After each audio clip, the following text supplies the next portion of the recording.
Tonight you are exactly where you need to be. You've found your way to a quiet little corner of the night, where the world slows down, the stars begin to whisper, and soft stories drift like moonlight through the dark.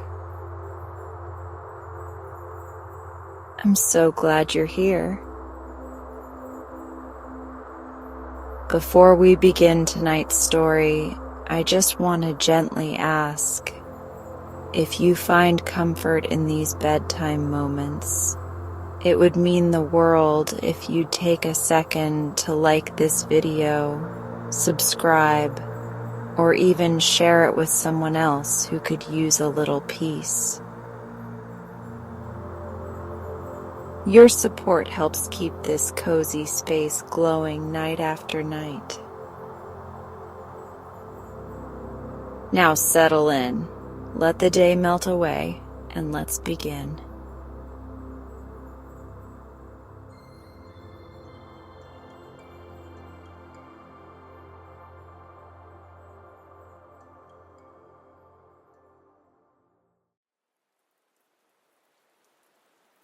At the foot of some high mountains there was, once upon a time, a small village, and a little way off 2 roads met, one of them going to the east and the other to the west. The villagers were quiet, hard-working folk who toiled in the fields all day, and in the evening set out for home when the bell began to ring in the little church. In the summer mornings they let out their flocks to pasture, and were happy and contented from sunrise to sunset. One summer night, when a round full moon shone down upon the white road, a great wolf came trotting round the corner. "I positively must get a good meal before I go back to my den," he said to himself. "It is nearly a week since I have tasted anything but scraps, though perhaps no one would think it to look at my figure. Of course, there are plenty of rabbits and hares in the mountains, but indeed one needs to be a greyhound to catch them, and I am not so young as I was. If I could only dine off that fox I saw a fortnight ago, curled up into a delicious hairy ball, I should ask nothing better. I would have eaten her then, but unluckily her husband was lying beside her, and one knows that foxes, great and small, run like the wind. Really, it seems as if there was not a living creature left for me to prey upon but a wolf, and, as the proverb says, one wolf does not bite another. However, let us see what this village can produce. I am as hungry as a schoolmaster." Now, while these thoughts were running through the mind of the wolf, the very fox he had been thinking of was galloping along the other road. "The whole of this day I have listened to those village hens clucking till I could bear it no longer," murmured she as she bounded along, hardly seeming to touch the ground. When you are fond of fowls and eggs, it is the sweetest of all music. As sure as there is a sun in heaven, I will have some of them this night, for I have grown so thin that my very bones rattle, and my poor babies are crying for food. And as she spoke, she reached a little plot of grass where the 2 roads joined, and flung herself under a tree to take a little rest and to settle her plans. At this moment the wolf came up.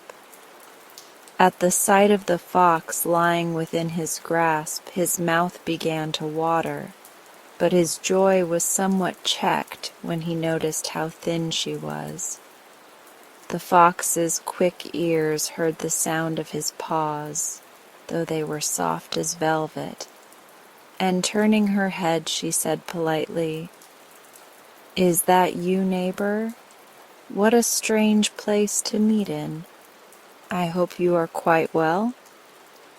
"Quite well as regards my health," answered the wolf, whose eye glistened greedily, at least as well as one can be when one is very hungry.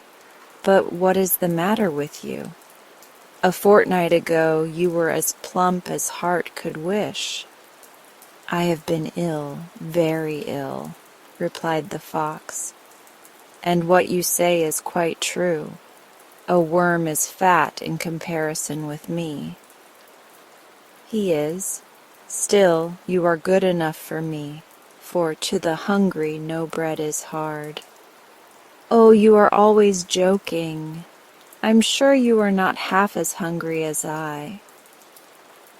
"That we shall soon see," cried the wolf, opening his huge mouth and crouching for a spring. "What are you doing?" exclaimed the fox, stepping backwards. "What am I doing? What I am going to do is to make my supper off you in less time than a cock takes to crow." "Well, I suppose you must have your joke," answered the fox lightly, but never removing her eye from the wolf, who replied with a snarl which showed all his teeth. "I don't want to joke but to eat. But surely a person of your talents must perceive that you might eat me to the very last morsel, and never know that you had swallowed anything at all." "In this world the cleverest people are always the hungriest," replied the wolf. "Ah, how true that is, but I can't stop to listen to your buts and yets," broke in the wolf rudely. "Let us get to the point, and the point is that I want to eat you and not talk to you." "Have you no pity for a poor mother?" asked the fox, putting her tail to her eyes, but peeping slyly out of them all the same. "I am dying of hunger," answered the wolf doggedly. "And you know," he added with a grin, "that charity begins at home." "Quite so," replied the fox. "It would be unreasonable of me to object to your satisfying your appetite at my expense. But if the fox resigns herself to the sacrifice, the mother offers you one last request. Then be quick and don't waste my time, for I can't wait much longer. What is it you want?" "You must know," said the fox, "that in this village there is a rich man who makes in the summer enough cheeses to last him for the whole year, and keeps them in an old well, now dry, in his courtyard. By the well hang 2 buckets on a pole that were used in former days to draw up water. For many nights I have crept down to the palace and have lowered myself in the bucket, bringing home with me enough cheese to feed the children. All I beg of you is to come with me, and instead of hunting chickens and such things, I will make a good meal off cheese before I die." "But the cheeses may be all finished by now?" "If you were only to see the quantities of them," laughed the fox. "And even if they were finished, there would always be me to eat." "Well, I will come. Lead the way. But I warn you that if you try to escape or play any tricks you are reckoning without your host, that is to say without my legs, which are as long as yours." All was silent in the village, and not a light was to be seen but that of the moon, which shone bright and clear in the sky.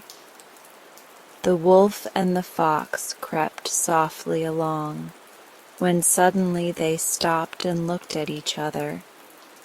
A savory smell of frying bacon reached their noses, and reached the noses of the sleeping dogs, who began to bark greedily. "Is it safe to go on, think you?" asked the wolf in a whisper, and the fox shook her head. "Not while the dogs are barking," said she. "Someone might come out to see if anything was the matter." And she signed to the wolf to curl himself up in the shadow beside her. In about half an hour the dogs grew tired of barking, or perhaps the bacon was eaten up and there was no smell to excite them. Then the wolf and the fox jumped up and hastened to the foot of the wall. "I am lighter than he is," thought the fox to herself, "and perhaps if I make haste I can get a start and jump over the wall on the other side before he manages to spring over this one." And she quickened her pace. But if the wolf could not run, he could jump, and with one bound he was beside his companion. "What were you going to do, comrade?" "Oh, nothing," replied the fox, much vexed at the failure of her plan. "I think if I were to take a bit out of your haunch you would jump better," said the wolf, giving a snap at her as he spoke. The fox drew back uneasily. "Be careful or I shall scream," she snarled. And the wolf, understanding all that might happen if the fox carried out her threat, gave a signal to his companion to leap on the wall, where he immediately followed her. Once on the top, they crouched down and looked about them. Not a creature was to be seen in the courtyard, and in the furthest corner from the house stood the well, with its 2 buckets suspended from a pole, just as the fox had described it. The 2 thieves dragged themselves noiselessly along the wall till they were opposite the well, and by stretching out her neck as far as it would go, the fox was able to make out that there was only very little water in the bottom, but just enough to reflect the moon, big and round and yellow. "How lucky!" cried she to the wolf. "There is a huge cheese about the size of a mill wheel. Look, look, did you ever see anything so beautiful?" "Never," answered the wolf, peering over in his turn, his eyes glistening greedily, for he imagined that the moon's reflection in the water was really a cheese. "And now, unbeliever, what have you to say?" And the fox laughed gently. "That you are a woman, I mean a fox, of your word," replied the wolf. "Well then, go down in that bucket and eat your fill," said the fox. "Oh, is that your game?" asked the wolf with a grin. "No, no, the person who goes down in the bucket will be you, and if you don't go down, your head will go without you." "Of course I will go down with the greatest pleasure," answered the fox, who had expected the wolf's reply. "And be sure you don't eat all the cheese, or it will be the worse for you," continued the wolf. But the fox looked up at him with tears in her eyes. "Farewell, suspicious one," she said sadly, and climbed into the bucket. In an instant she had reached the bottom of the well and found that the water was not deep enough to cover her legs. "Why, it is larger and richer than I thought," cried she, turning towards the wolf, who was leaning over the wall of the well. "Then be quick and bring it up," commanded the wolf. "How can I when it weighs more than I do?" asked the fox. "If it is so heavy, bring it in 2 bits, of course," said he. "But I have no knife," answered the fox. "You will have to come down yourself, and we will carry it up between us." "And how am I to come down?" inquired the wolf. "Oh, you are really very stupid. Get into the other bucket that is nearly over your head." The wolf looked up and saw the bucket hanging there, and with some difficulty he climbed into it. As he weighed at least 4 times as much as the fox, the bucket went down with a jerk, and the other bucket, in which the fox was seated, came to the surface. As soon as he understood what was happening, the wolf began to speak like an angry wolf, but was a little comforted when he remembered that the cheese still remained to him. "But where is the cheese?" he asked of the fox, who in her turn was leaning over the parapet watching his proceedings with a smile. "The cheese?" answered the fox. "Why, I am taking it home to my babies, who are too young to get food for themselves." "Ah, traitor!" cried the wolf, howling with rage. But the fox was not there to hear this insult, for she had gone off to a neighboring fowl house where she had noticed some fat young chickens the day before. "Perhaps I did treat him rather badly," she said to herself, "but it seems getting cloudy, and if there should be heavy rain the other bucket will fill and sink to the bottom, and his will go up. At least it may." Long ago a king and queen ruled over the islands of the west, and they had one son whom they loved dearly. The boy grew up to be tall and strong and handsome, and he could run and shoot and swim and dive better than any lad of his own age in the country. Besides, he knew how to sail about and sing songs to the harp, and during the winter evenings, when everyone was gathered round the huge hall fire shaping bows or weaving cloth, Ian de Reach would tell them tales of the deeds of his fathers. So the time slipped by till Ian was almost a man, as they reckoned men in those days, and then his mother the queen died. There was great mourning throughout all the isles, and the boy and his father mourned her bitterly also. But before the new year came, the king had married another wife, and seemed to have forgotten his old one. Only Ian remembered.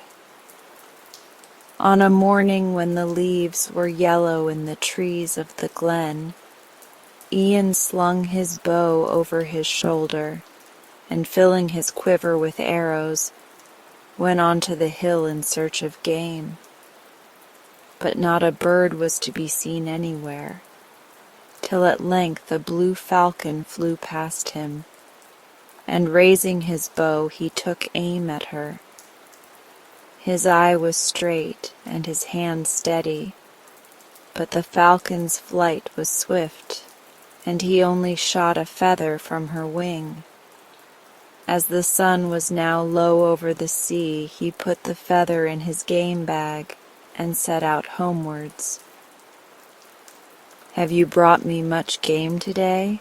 asked his stepmother as he entered the hall. "Naught save this," he answered, handing her the feather of the blue falcon, which she held by the tip and gazed at silently. Then she turned to Ian and said, I am setting it on you as crosses and as spells, and as the fall of the year, that you may always be cold and wet and dirty, and that your shoes may ever have pools in them, till you bring me hither the blue falcon on which that feather grew. If it is spells you are laying, I can lay them too, answered Ian de Reach. And you shall stand with one foot on the great house and another on the castle, till I come back again, and your face shall be to the wind from wheresoever it shall blow. Then he went away to seek the bird, as his stepmother bade him, and looking homewards from the hill, he saw the queen standing with one foot on the great house and the other on the castle, and her face turned towards whatever tempest should blow. On he journeyed over hills and through rivers till he reached a wide plain, and never a glimpse did he catch of the falcon. Darker and darker it grew, and the small birds were seeking their nests, and at length Ian de Reach could see no more, and he lay down under some bushes and sleep came to him. And in his dream a soft nose touched him, and a warm body curled up beside him, and a low voice whispered to him, Fortune is against you, Ian de Reach. I have but the cheek and the hoof of a sheep to give you, and with these you must be content. With that Ian de Reach awoke, and beheld Gilles Martin the fox. Between them they kindled a fire, and ate their supper. Then Gilles Martin the fox bade Ian de Reach lie down as before, and sleep till morning. And in the morning, when he awoke, Gilles Martin said, The falcon that you seek is in the keeping of the giant of the 5 heads, and the 5 necks, and the 5 humps. I will show you the way to his house, and I counsel you to do his bidding, nimbly and cheerfully, and above all, to treat his birds kindly, for in this manner he may give you his falcon to feed and care for. And when this happens, wait till the giant is out of his house. Then throw a cloth over the falcon and bear her away with you. Only see that not one of her feathers touches anything within the house, or evil will befall you. I thank you for your counsel, spake Ian de Reach, and I will be careful to follow it. Then he took the path to the giant's house. Who is there? Cried the giant, as someone knocked loudly on the door of his house. One who seeks work as a servant, answered Ian de Reach. And what can you do? Asked the giant again. I can feed birds and tend pigs. I can feed and milk a cow, and also goats and sheep, if you have any of these, replied Ian de Reach. Then enter, for I have great need of such a one, said the giant. So Ian de Reach entered, and tended so well and carefully all the birds and beasts, that the giant was better satisfied than ever he had been, and at length he thought that he might even be trusted to feed the falcon. And the heart of Ian was glad, and he tended the blue falcon till his feathers shone like the sky, and the giant was well pleased. And one day he said to him, For long my brothers on the other side of the mountain have besought me to visit them, but never could I go for fear of my falcon. Now I think I can leave her with you for one day, and before nightfall I shall be back again. Scarcely was the giant out of sight next morning when Ian de Reach seized the falcon, and throwing a cloth over her head, hastened with her to the door. But the rays of the sun pierced through the thickness of the cloth, and as they passed the doorpost she gave a spring, and the tip of one of her feathers touched the post, which gave a scream, and brought the giant back in 3 strides. Ian de Reach trembled as he saw him, but the giant only said, "If you wish for my falcon, you must first bring me the white sword of light that is in the house of the big women of Diorad." "And where do they live?" asked Ian. But the giant answered, "Ah, that is for you to discover." And Ian dared say no more, and hastened down to the waste. There, as he hoped, he met his friend Gillimerton the fox, who bade him eat his supper and lie down to sleep. And when he had wakened next morning, the fox said to him, "Let us go down to the shore of the sea." And to the shore of the sea they went. And after they had reached the shore, and beheld the sea stretching before them, and the isle of Diorad in the midst of it, the soul of Ian sank, and he turned to Gillimertin, and asked why he had brought him thither, for the giant, when he had sent him, had known full well that without a boat he could never find the big women. "Do not be cast down," answered the fox. "It is quite easy. I will change myself into a boat, and you shall go on board me, and I will carry you over the sea to the 7 big women of Diorad. Tell them that you are skilled in brightening silver and gold, and in the end they will take you as servant. And if you are careful to please them, they will give you the white sword of light to make bright and shining. But when you seek to steal it, take heed that its sheath touches nothing inside the house, or ill will befall you." So Ian de Reach did all things as the fox had told him, and the 7 big women of Diorad took him for their servant.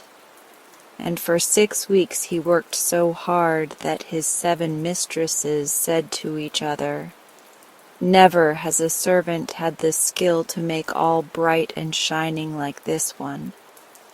Let us give him the white sword of light to polish like the rest." Then they brought forth the white sword of light from the iron closet where it hung, and bade him rub it till he could see his face in the shining blade. And he did so. But one day, when the 7 big women were out of the way, he bethought him that the moment had come for him to carry off the sword, and replacing it in its sheath, he hoisted it on his shoulder. But just as he was passing through the door, the tip of the sheath touched it, and the door gave a loud shriek, and the big women heard it, and came running back, and took the sword from him, and said, "If it is our sword you want, you must first bring us the bay colt of the king of Erin." Humbled and ashamed, Ian de Reach left the house and sat by the side of the sea, and soon Gillimertin the fox came to him. "Plainly I see that you have taken no heed to my words, Ian de Reach," spoke the fox. "But eat first, and yet once more will I help you."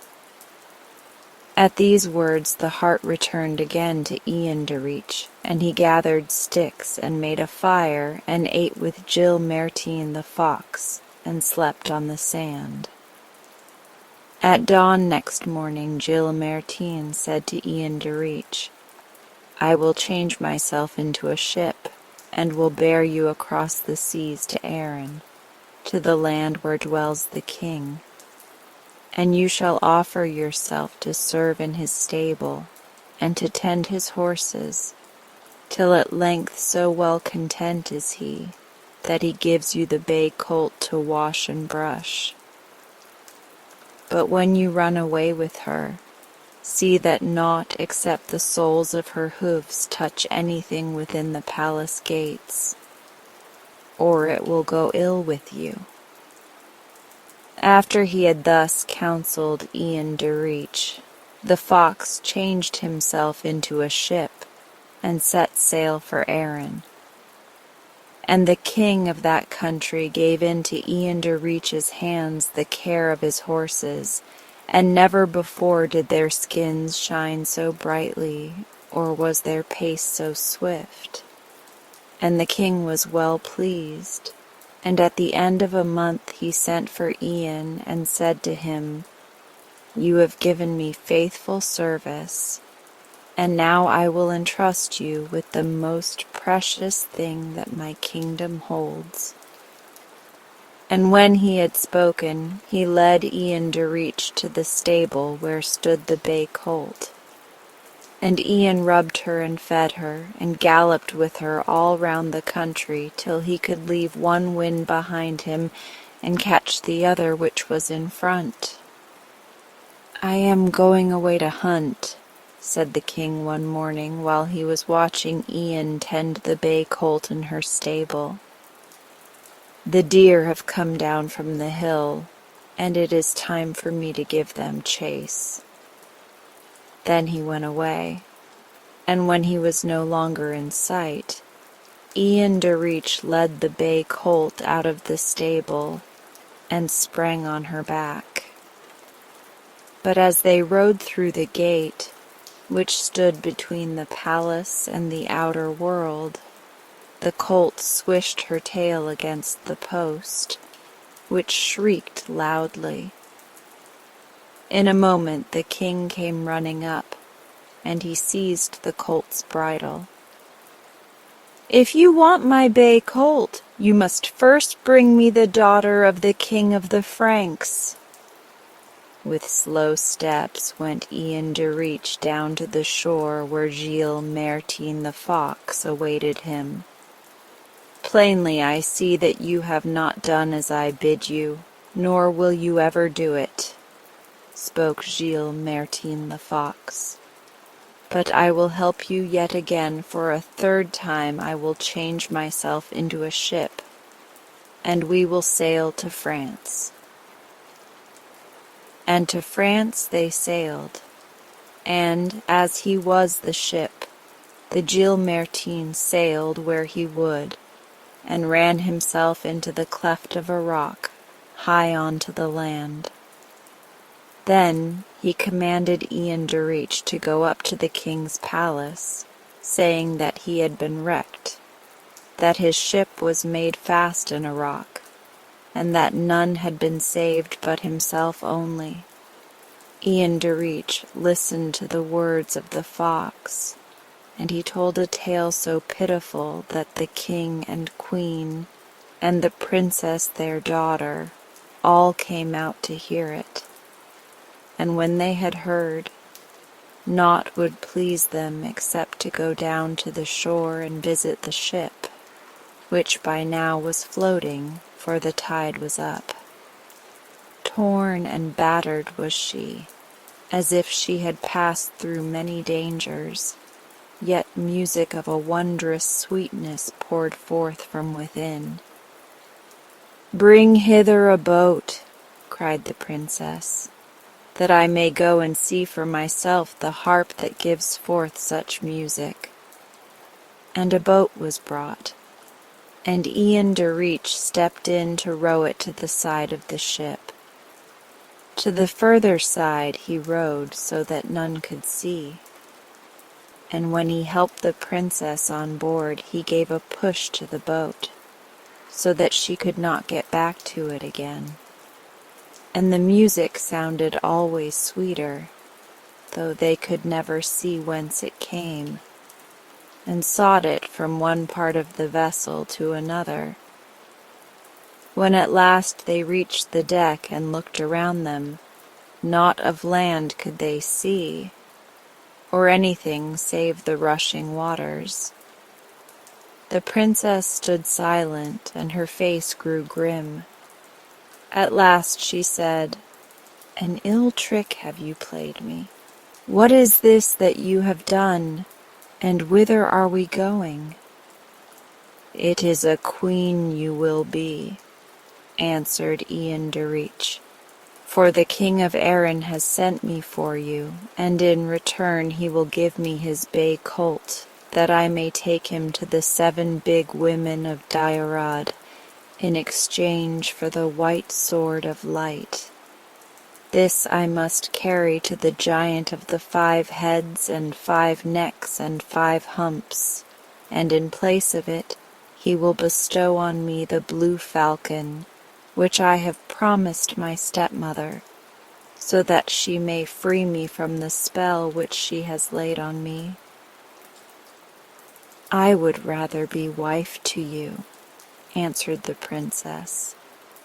By and by the ship sailed into a harbor on the coast of Erin, and cast anchor there.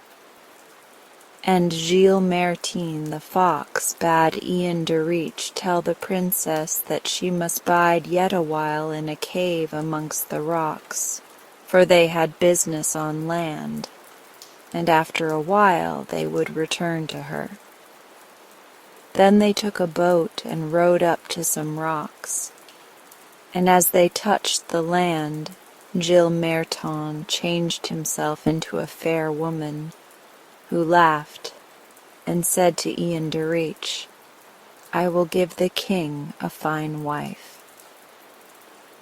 Now the king of Erin had been hunting on the hill, and when he saw a strange ship sailing towards the harbor, he guessed that it might be Ian Derich, and left his hunting, and ran down to the hill to the stable. Hastily he led the bay colt from his stall, and put the golden saddle on her back, and the silver bridle over his head, and with the colt's bridle in his hand, he hurried to meet the princess.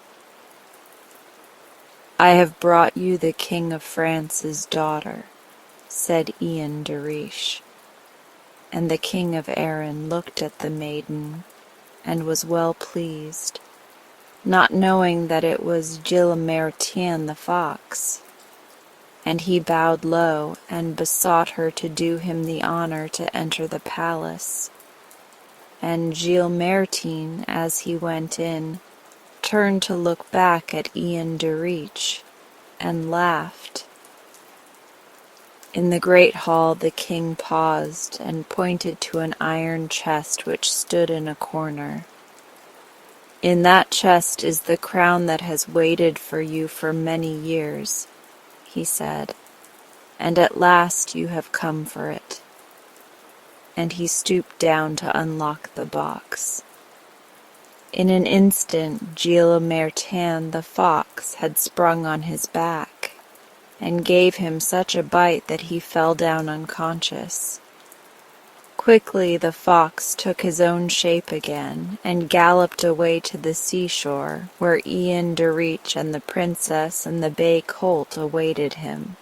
"I will become a ship," cried Gilles Martin, "and you shall go on board me." And so he did, and Ian Derich let the bay colt into the ship, and the princess went after them, and they set sail for Diarad.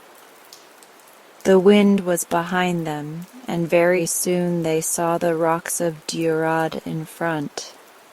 Then spoke Gilles Martin the fox, "Let the bay colt and the king's daughter hide in these rocks, and I will change myself into the colt, and go with you to the house of the 7 big women." Joy filled the hearts of the big women when they beheld the bay colt led up to their door by Ian Derich, and the youngest of them fetched the white sword of light, and gave it into the hands of Ian Derich, who took off the golden saddle and the silver bridle, and went down the hill with the sword to the place where the princess and the real colt awaited him. "Now we shall have the ride that we have longed for," cried the 7 big women, and they saddled and bridled the colt, and the eldest one got upon the saddle. Then the second sister sat on the back of the first, and the third on the back of the second, and so on for the whole 7. And when they were all seated, the eldest struck her side with a whip, and the colt bounded forward. Over the moors she flew, and round the mountains, and still the big women clung to her and snorted with pleasure. At last she leapt high in the air, and came down on top of Monad, the high hill, where the crag is, and she rested her 4 feet on the crag, and threw up her hind legs, and the 7 big women fell over the crag, and were dead when they reached the bottom.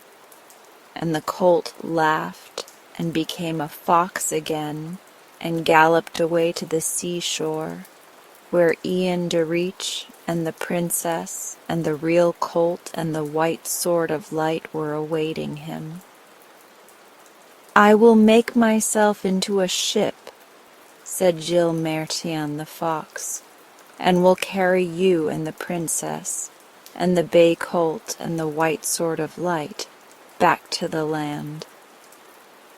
And when the shore was reached, Gilles Mertien the fox took back his own shape, and spoke to Ian de Reach in this wise: "Let the princess and the white sword of light and the bay colt remain among the rocks, and I will change myself into the likeness of the white sword of light, and you shall bear me to the giant, and, instead, he will give you the blue falcon." And Ian de Reach did as the fox bade him, and set out for the giant's castle.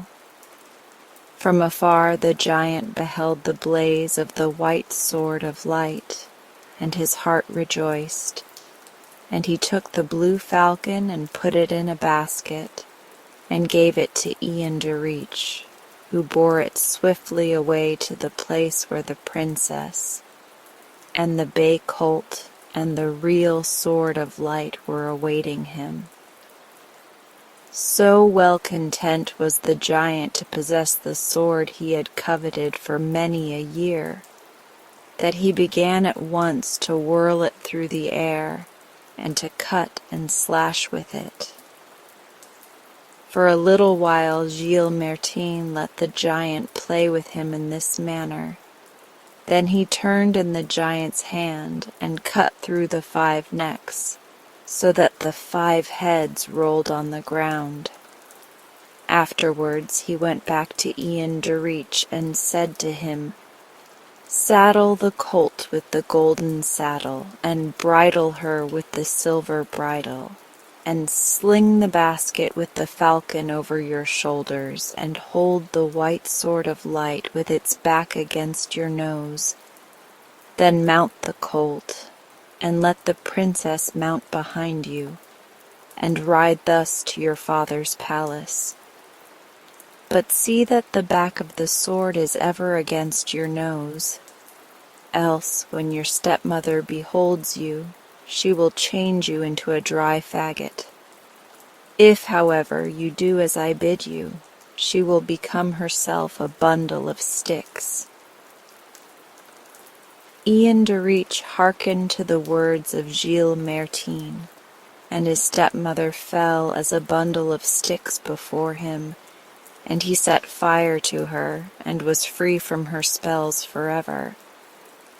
After that he married the princess, who was the best wife in all the islands of the west. Henceforth he was safe from harm, for had he not the bay colt who could leave one wind behind her and catch the other wind, and the blue falcon to bring him game to eat, and the white sword of light to pierce through his foes. And Ian de Reach knew that all this he owed to Gilles Mertion the fox, and he made a compact with him that he might choose any beast out of his herds, whenever hunger seized him, and that henceforth no arrow should be let fly at him or at any of his race. But Gilles Mertin the fox would take no reward for the help he had given to Ian de Reach, only his friendship. Thus all things prospered with Ian de Reach till he died.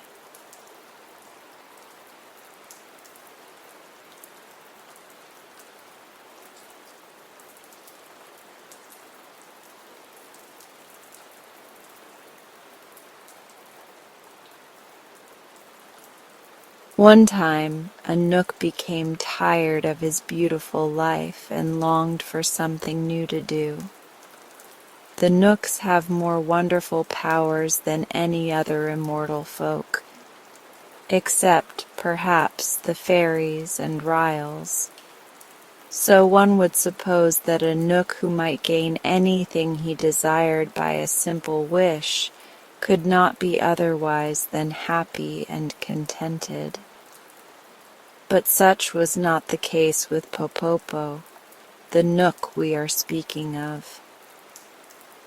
He had lived thousands of years and had enjoyed all the wonders he could think of. Yet life had become as tedious to him now as it might be to one who was unable to gratify a single wish. Finally, by chance, Popopo thought of the earth people who dwell in cities, and so he resolved to visit them and see how they lived. This would surely be fine amusement, and serve to pass away many wearisome hours. Therefore one morning, after a breakfast so dainty that you could scarcely imagine it, Popopo set out for the earth and at once was in the midst of a big city. His own dwelling was so quiet and peaceful that the roaring noise of the town startled him. His nerves were so shocked that before he had looked around 3 minutes, he decided to give up the adventure and instantly returned home. This satisfied for a time his desire to visit the earth cities, but soon the monotony of his existence again made him restless and gave him another thought. At night the people slept, and the cities would be quiet. He would visit them at night. So at the proper time, Popopo transported himself in a jiffy to a great city, where he began wandering about the streets. Everyone was in bed. No wagons rattled along the pavements. No throngs of busy men shouted and hallooed. Even the policemen slumbered slyly, and there happened to be no prowling thieves abroad. His nerves being soothed by the stillness, Popopo began to enjoy himself. He entered many of the houses and examined their rooms with much curiosity. Locks and bolts made no difference to a Nook, and he saw as well in darkness as in daylight. After a time he strolled into the business portion of the city. Stores are unknown among the immortals, who have no need of money or of barter and exchange. So Popopo was greatly interested by the novel sight of so many collections of goods and merchandise. During his wanderings he entered a millinery shop and was surprised to see within a large glass case a great number of women's hats, each bearing in one position or another a stuffed bird. Indeed, some of the most elaborate hats had 2 or 3 birds upon them. Now Nooks are the especial guardians of birds. and loved them dearly. To see so many of his little friends shut up in a glass case annoyed and grieved Popopo, who had no idea they had purposely been placed upon the hats by the milliner. So he slid back one of the doors of the case, gave the little chirruping whistle of the knooks that all birds know well, and called, "Come, friends, the door is open, fly out." Popopo did not know the birds were stuffed, but stuffed or not, every bird is bound to obey a knook's whistle and a knook's call. So they left the hats, flew out of the case, and began fluttering about the room. "Poor dears," said the kind-hearted knook, "you long to be in the fields and forests again." Then he opened the outer door for them and cried, "Off with you! Fly away, my beauties, and be happy again." The astonished birds at once obeyed, and when they had soared away into the night air, the knook closed the door and continued his wandering through the streets. By dawn he saw many interesting sights, but day broke before he had finished the city, and he resolved to come the next evening a few hours earlier. As soon as it was dark the following day, he came again to the city, and on passing the millinery shop noticed a light within.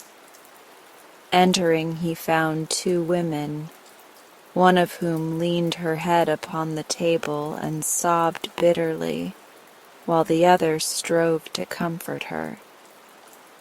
Of course, Popopo was invisible to mortal eyes, so he stood by and listened to their conversation.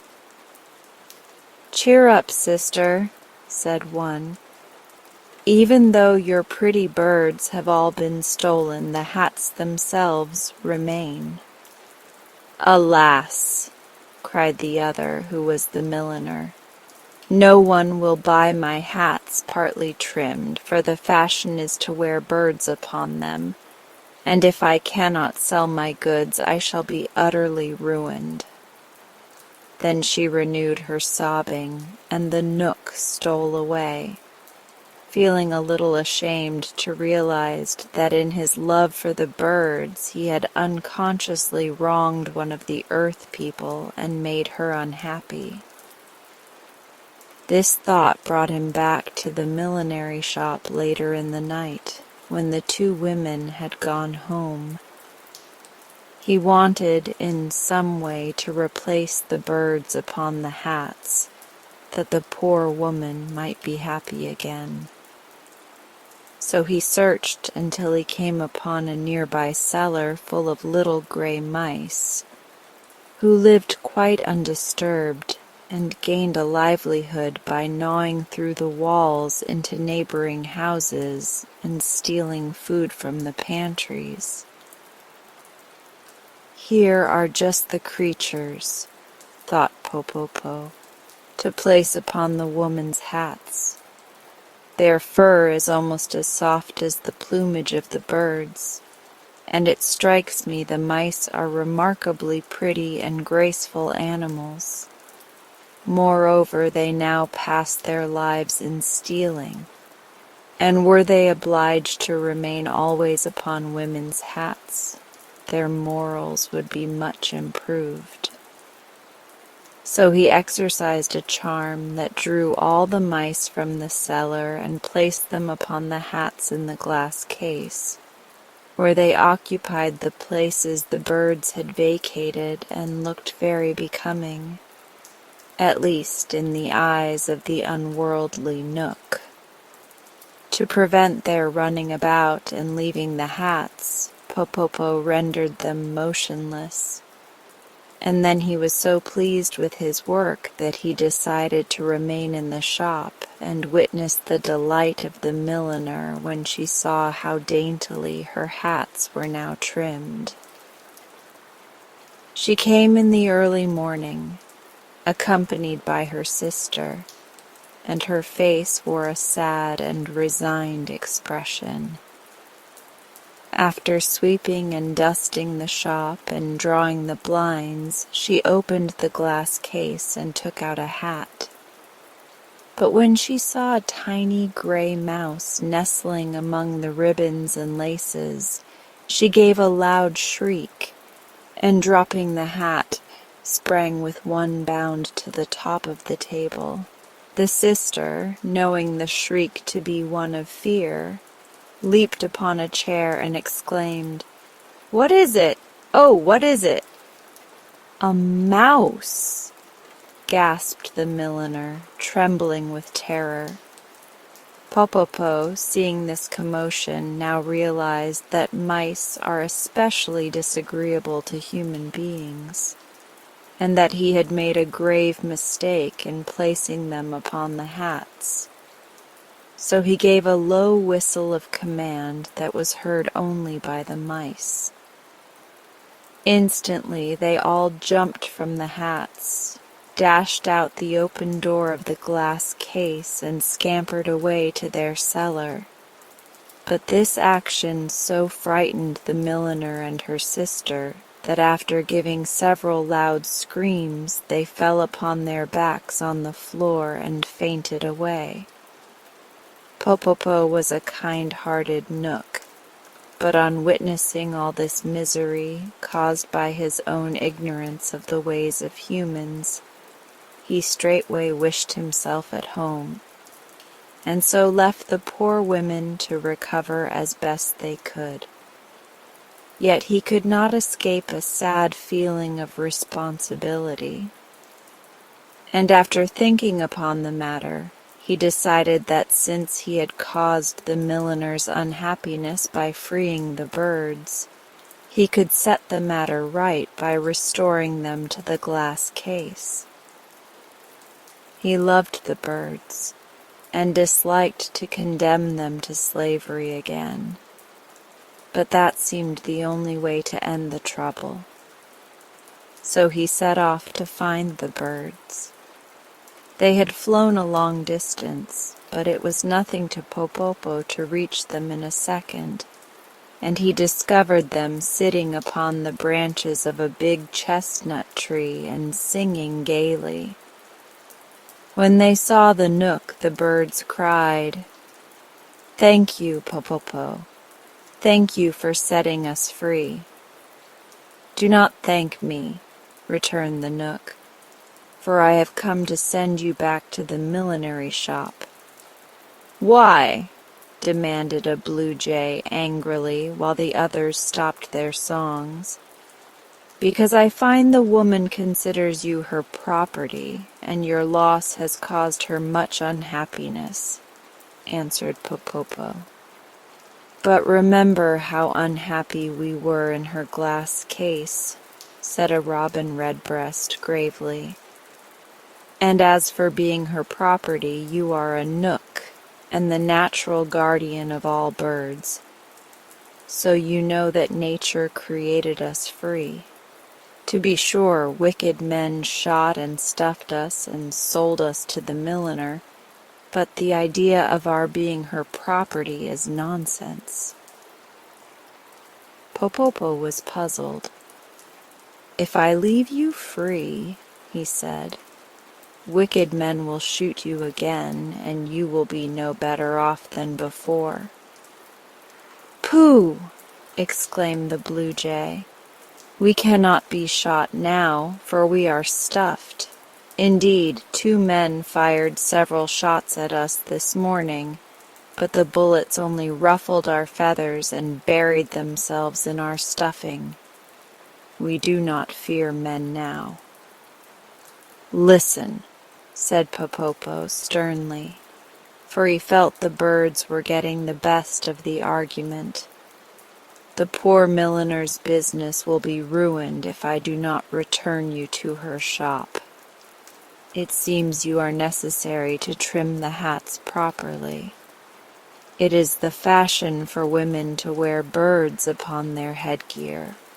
So the poor milliner's wares, although beautified by lace and ribbons, are worthless unless you are perched upon them.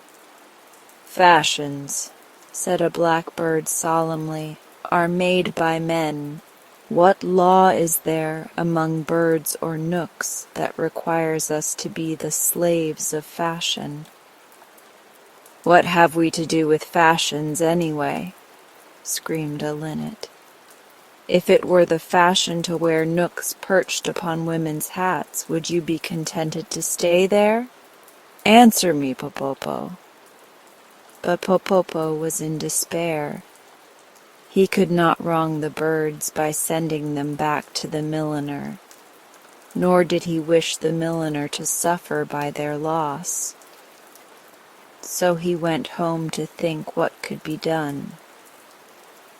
After much meditation, he decided to consult the king of the Knooks, and going at once to his majesty, he told him the whole story. The king frowned. "This should teach you the folly of interfering with earth people," he said. "But since you have caused all this trouble, it is your duty to remedy it. Our birds cannot be enslaved, that is certain. Therefore you must have the fashions changed, so it will no longer be stylish for women to wear birds upon their hats." "How shall I do that?" asked Popopo. "Easily enough. Fashions often change among the earth people, who tire quickly of any one thing. When they read in their newspapers and magazines that the style is so and so, they never question the matter, but at once obey the mandate of fashion. So you must visit the newspapers and magazines and enchant the types." "Enchant the types?" echoed Popopo in wonder. "Just so. Make them read that it is no longer the fashion to wear birds upon hats. That will afford relief to your poor milliner, and at the same time set free thousands of our darling birds who have been so cruelly used." Popopo thanked the wise king and followed his advice. The office of every newspaper and magazine in the city was visited by the Knook, and then he went to other cities, until there was not a publication in the land that had not a new fashion note in its pages.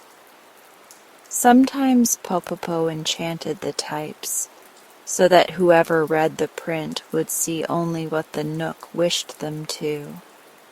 Sometimes he called upon the busy editors and befuddled their brains until they wrote exactly what he wanted them to.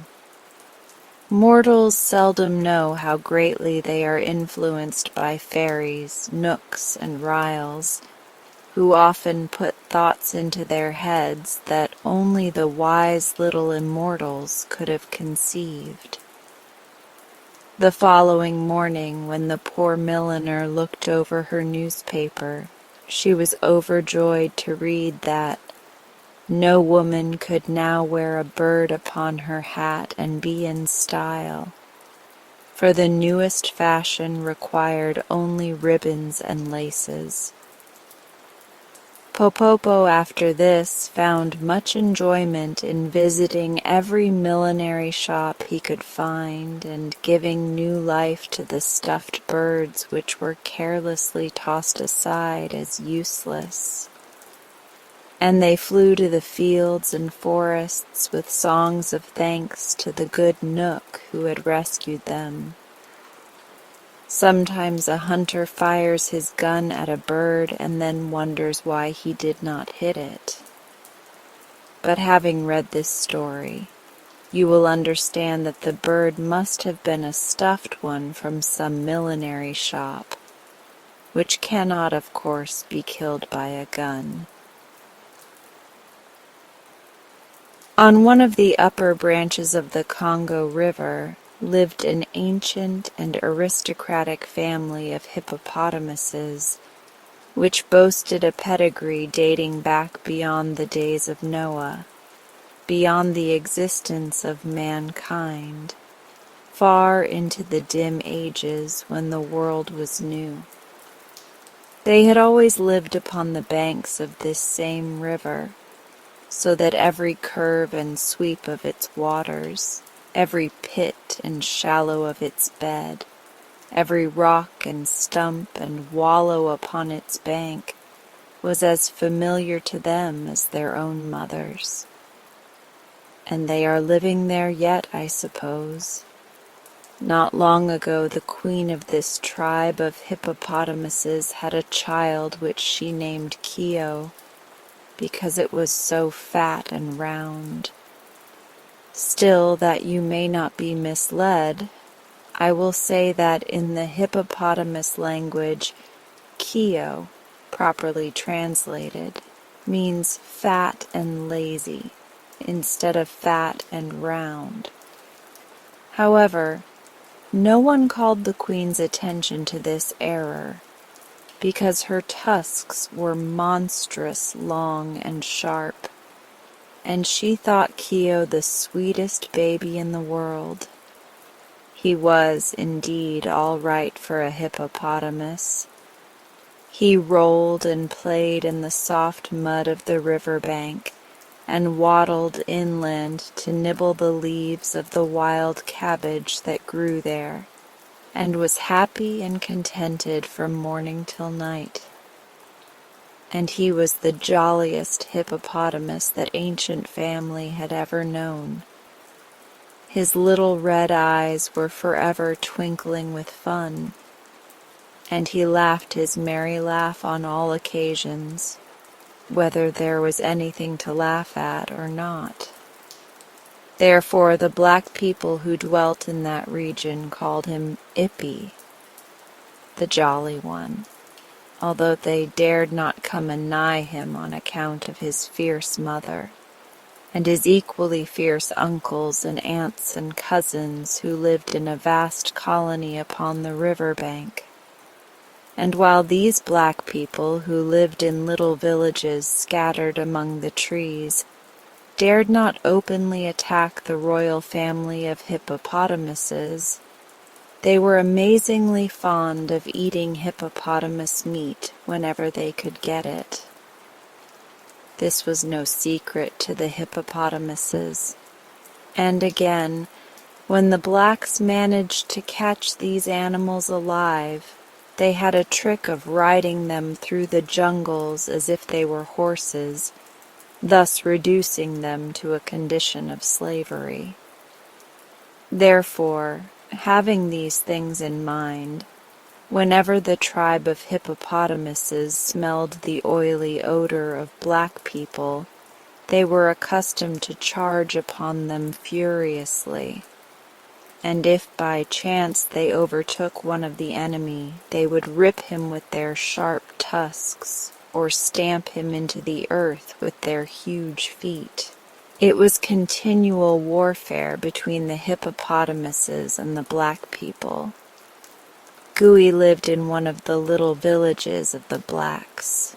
He was the son of the chief's brother and grandson of the village sorcerer, the latter being an aged man known as the boneless wonder, because he could twist himself into as many coils as a serpent, and had no bones to hinder his bending his flesh into any position. This made him walk in a wobbly fashion, but the black people had great respect for him. Gui's hut was made of branches of trees stuck together with mud, and his clothing consisted of a grass mat tied around his middle.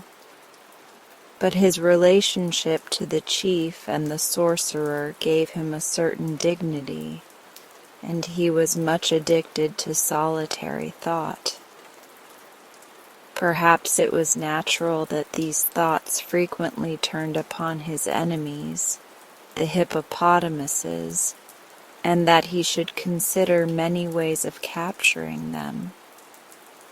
Finally, he completed his plans and set about digging a great pit in the ground, midway between two sharp curves of the river. When the pit was finished, he covered it over with small branches of trees and strewed earth upon them, smoothing the surface so artfully that no one would suspect there was a big hole underneath. Then Gooey laughed softly to himself and went home to supper. That evening the queen said to Keo, who was growing to be a fine child for his age, "I wish you'd run across the bend and ask your Uncle Nicky to come here. I have found a strange plant and want him to tell me if it is good to eat." The Jolly One laughed heartily as he started upon his errand, for he felt as important as a boy does when he is sent for the first time to the corner grocery to buy a yeast cake. "Guck, uck, uck, uck, guck, uck, uck, uck," was the way he laughed. And if you think a hippopotamus does not laugh this way, you have but to listen to one, and you will find I am right. He crawled out of the mud where he was wallowing and tramped away through the bushes, and the last his mother heard as she lay half in and half out of the water was his musical "Guck, uck, uck, uck," dying away in the distance. Keo was in such a happy mood that he scarcely noticed where he stepped, so he was much surprised when, in the middle of a laugh, the ground gave way beneath him, and he fell to the bottom of Gooey's deep pit.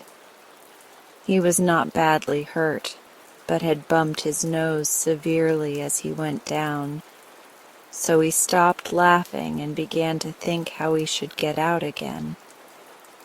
Then he found the walls were higher than his head, and that he was a prisoner. So he laughed a little at his own misfortune, and the laughter soothed him to sleep, so that he snored all through the night until daylight came. When Gooey peered over the edge of the pit next morning, he exclaimed, "Why, 'tis Ippy, the Jolly One." Keo recognized the scent of a black man and tried to raise his head high enough to bite him, seeing which Gooey spoke in the hippopotamus language which he had learned from his grandfather the sorcerer. "Have peace, little one, you are my captive." "Yes, I will have a piece of your leg if I can reach it," retorted Keo. And then he laughed at his own joke. "Gook, uck, uck, uck!" But Gooey, being a thoughtful black man, went away without further talk, and did not return until the following morning. When he again leaned over the pit, Keo was so weak from hunger that he could hardly laugh at all. "Do you give up?" asked Gooey, "or do you still wish to fight?" "What will happen if I give up?" inquired Keo. The black man scratched his woolly head in perplexity. "It is hard to say, Ippy. You are too young to work, and if I kill you for food I shall lose your tusks, which are not yet grown. Why, oh Jolly One, did you fall into my hole? I wanted to catch your mother or one of your uncles." "Cook-cook-a-cook!" laughed Keo. "You must let me go after all, black man, for I am of no use to you." "That I will not do," declared Gooey, "unless," he added as an afterthought, "you will make a bargain with me." "Let me hear about the bargain, Black One, for I am hungry," said Keo. I will let you go if you swear by the tusks of your grandfather that you will return to me in a year and a day and become my prisoner again." The youthful hippopotamus paused to think, for he knew it was a solemn thing to swear by the tusks of his grandfather. But he was exceedingly hungry, and a year and a day seemed a long time off. So he said, with another careless laugh, "Very well. If you will now let me go, I swear by the tusks of my grandfather to return to you in a year and a day and become your prisoner." Gooey was much pleased, for he knew that in a year and a day Keo would be almost full grown. So he began digging away one end of the pit and filling it up with the earth until he had made an incline which would allow the hippopotamus to climb out. Keo was so pleased when he found himself upon the surface of the earth again that he indulged in a merry fit of laughter, after which he said, "Goodbye, Gooey. In a year and a day you will see me again." Then he waddled away toward the river to see his mother and get his breakfast, and Gooey returned to his village. During the months that followed, as the black man lay in his hut or hunted in the forest, he heard at times the faraway "guk-uk-uk-uk" of the laughing hippopotamus, but he only smiled to himself and thought, "A year and a day will soon pass away." Now when Keo returned to his mother safe and well, every member of his tribe was filled with joy, for the Jolly One was a general favorite. But when he told them that in a year and a day he must again become the slave of the black man, they began to wail and weep, and so many were their tears that the river rose several inches. Of course, Keo only laughed at their sorrow, but a great meeting of the tribe was called and the matter discussed seriously. "Having sworn by the tusks of his grandfather," said Uncle Nicky, "he must keep his promise. But it is our duty to try in some way to rescue him from death or a life of slavery."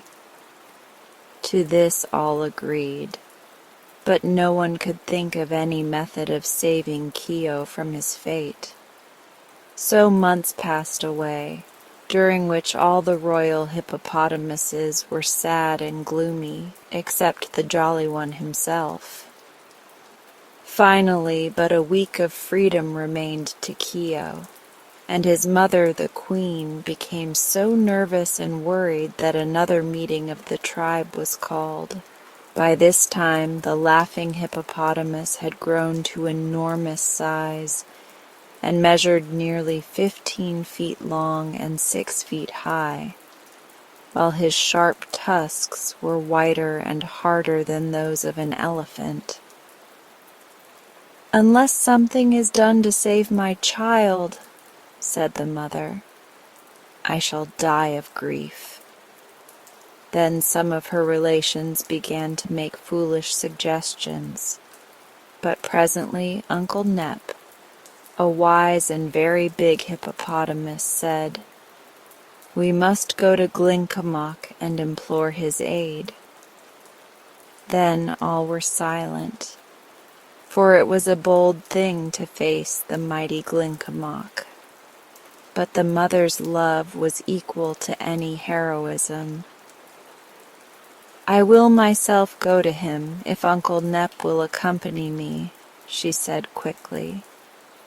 Uncle Nep thoughtfully patted the soft mud with his forefoot and wagged his short tail leisurely from side to side. "We have always been obedient to Glinkomok and shown him great respect," said he. Therefore I fear no danger in facing him.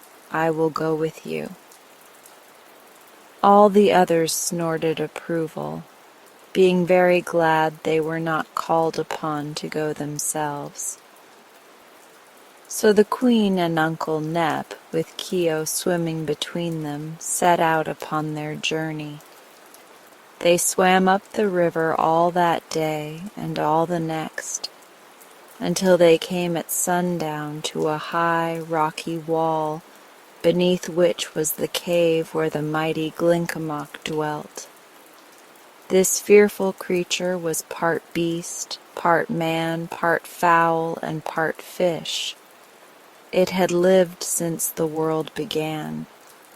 Through years of wisdom it had become part sorcerer, part wizard, part magician, and part fairy. Mankind knew it not, but the ancient beasts knew and feared it. The 3 hippopotamuses paused before the cave, with their front feet upon the bank and their bodies in the water, and called in chorus a greeting to Glinkomok. Instantly thereafter the mouth of the cave darkened, and the creature glided silently toward them. The hippopotamuses were afraid to look upon it, and bowed their heads between their legs. "We come, O Glinkomok, to implore your mercy and friendly assistance," began Uncle Nep, and then he told the story of Keo's capture, and how he had promised to return to the black man.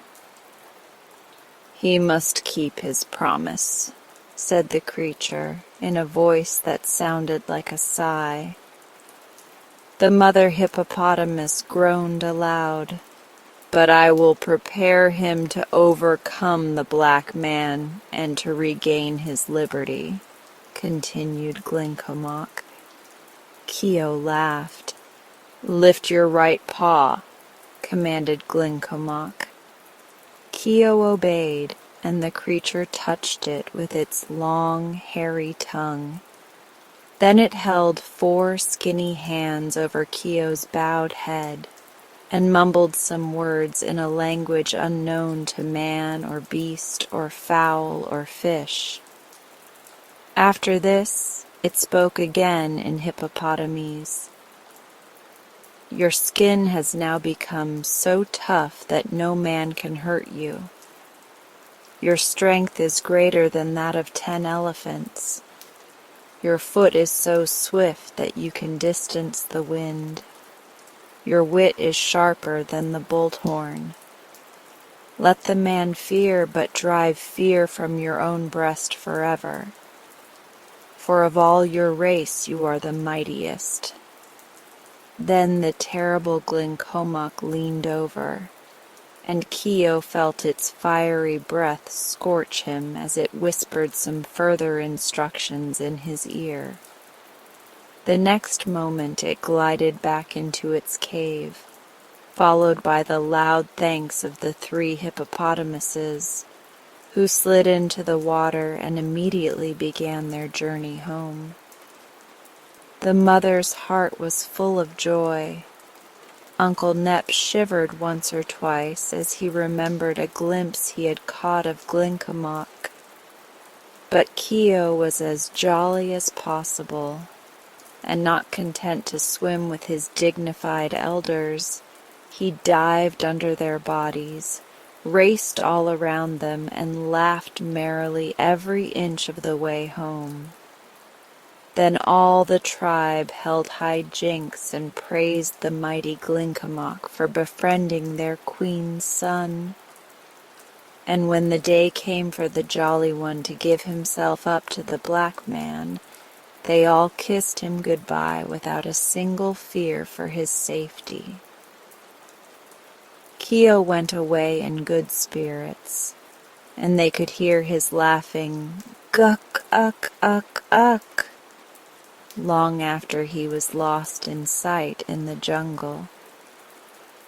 Gooey had counted the days and knew when to expect Keo. But he was astonished at the monstrous size to which his captive had grown, and congratulated himself on the wise bargain he had made. And Keo was so fat that Gui determined to eat him, that is, all of him he possibly could, and the remainder of the carcass he would trade off to his fellow villagers. So he took a knife and tried to stick it into the hippopotamus, but the skin was so tough the knife was blunted against it. Then he tried other means, but Keo remained unhurt. And now indeed the Jolly One laughed his most gleeful laugh, till all the forest echoed the guk-guk-guk-guk-guk-guk. And Gui decided not to kill him, since that was impossible, but to use him for a beast of burden.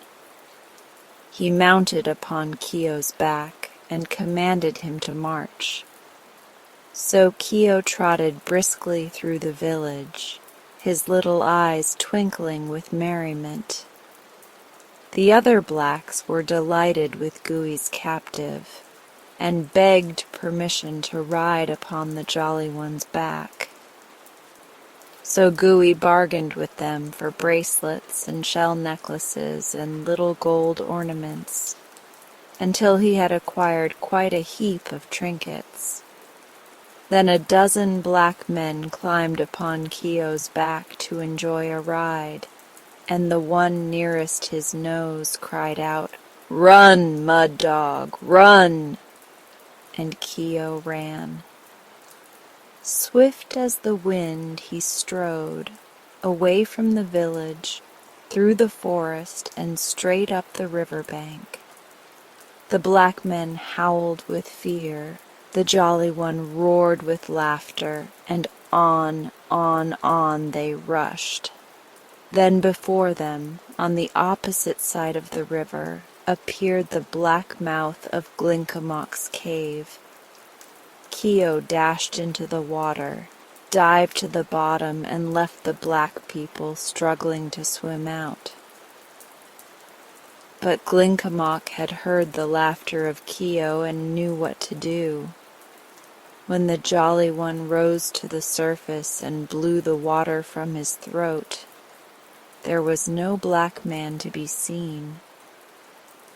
Keo returned alone to the village, and Gui asked with surprise, "Where are my brothers?" "I do not know," answered Keo. "I took them far away, and they remained where I left them." Gui would have asked more questions then, but another crowd of black men impatiently waited to ride on the back of the laughing hippopotamus. So they paid the price and climbed to their seats, after which the foremost said, "Run, mud wallower, run!" And Keo ran as before and carried them to the mouth of Glinkomok's cave, and returned alone. But now Gui became anxious to know the fate of his fellows, for he was the only black man left in his village. So he mounted the hippopotamus and cried, "Run, river hog, run!" Keo laughed his jolly "guk-guk-guk-guk" and ran with the speed of the wind. But this time he made straight for the river bank where his own tribe lived. And when he reached it, he waded into the river, dived to the bottom, and left Gui floating in the middle of the stream. The black man began swimming toward the right bank, but there he saw Uncle Nep and half the royal tribe waiting to stamp him into the soft mud. So he turned toward the left bank, and there stood the Queen Mother and Uncle Nicky, red-eyed and angry, waiting to tear him with their tusks. Then Gui uttered loud screams of terror, and spying the Jolly One who swam near him, he cried, "Save me, Keo! Save me, and I will release you from slavery." "That is not enough," laughed Keo. "I will serve you all my life," screamed Gooey. "I will do everything you bid me." "Will you return to me in a year and a day and become my captive if I allow you to escape?" asked Keo. "I will, I will, I will," cried Gooey. "Swear it by the bones of your grandfather," commanded Keo, remembering that black men have no tusks to swear by. And Gooey swore it by the bones of his grandfather. Then Keo swam to the black one, who clambered upon his back again. In this fashion they came to the bank, where Keo told his mother and all the tribe of the bargain he had made with Gooey, who was to return in a year and a day and become his slave. Therefore the black man was permitted to depart in peace, and once more the Jolly One lived with his own people and was happy. When a year and a day had passed, Keo began watching for the return of Gooey, but he did not come, then or ever afterwards. For the black man had made a bundle of his bracelets and shell necklaces and little gold ornaments, and had traveled many miles into another country, where the ancient and royal tribe of hippopotamuses was unknown. And he set up for a great chief, because of his riches, and people bowed down before him. By day he was proud and swaggering, but at night he tumbled and tossed upon his bed and could not sleep. His conscience troubled him, for he had sworn by the bones of his grandfather, and his grandfather had no bones.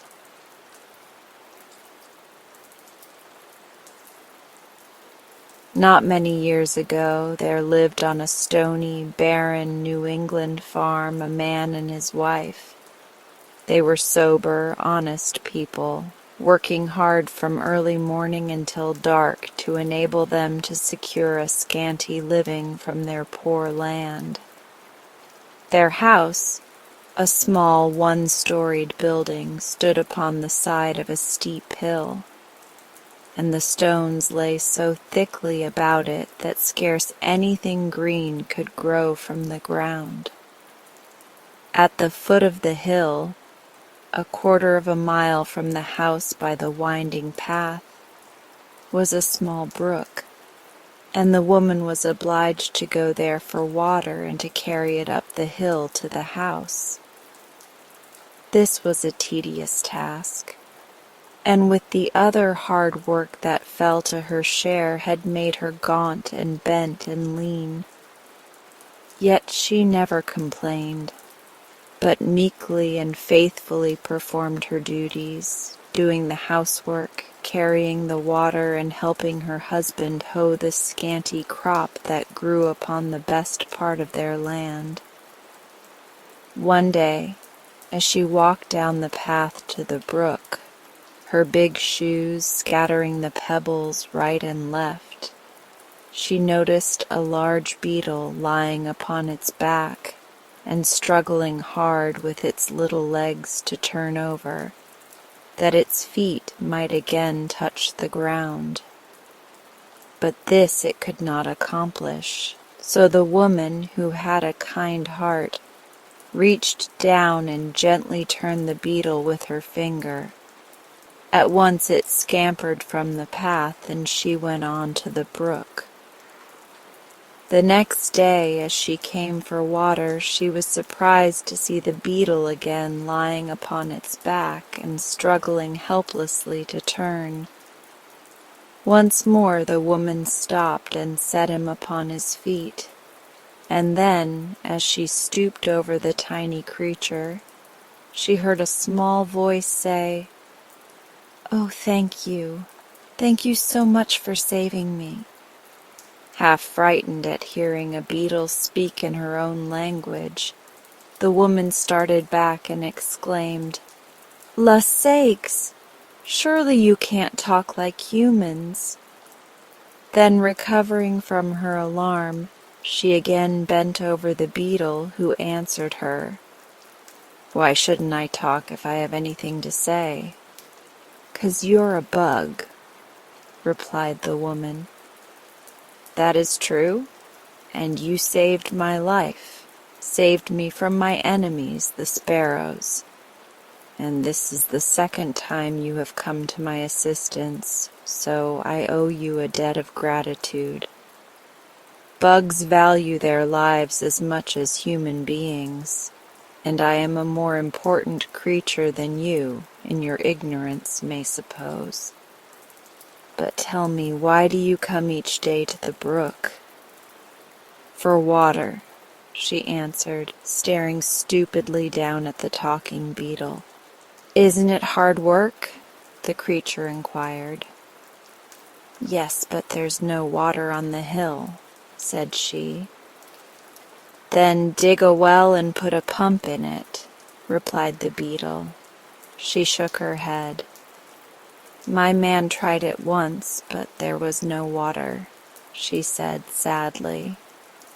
"Try it again," commanded the beetle, "and in return for your kindness to me I will make this promise. If you do not get water from the well, you will get that which is more precious to you. I must go now. Do not forget. Dig a well." And then, without pausing to say goodbye, it ran swiftly away and was lost among the stones. The woman returned to the house much perplexed by what the beetle had said, and when her husband came in from his work, she told him the whole story. The poor man thought deeply for a time, and then declared, "Wife, there may be truth in what the bug told you. There must be magic in the world yet, if a beetle can speak. And if there is such a thing as magic, we may get water from the well. The pump I bought to use in the well, which proved to be dry, is now lying in the barn, and the only expense in following the talking bug's advice will be the labor of digging the hole. Labor I am used to, so I will dig the well."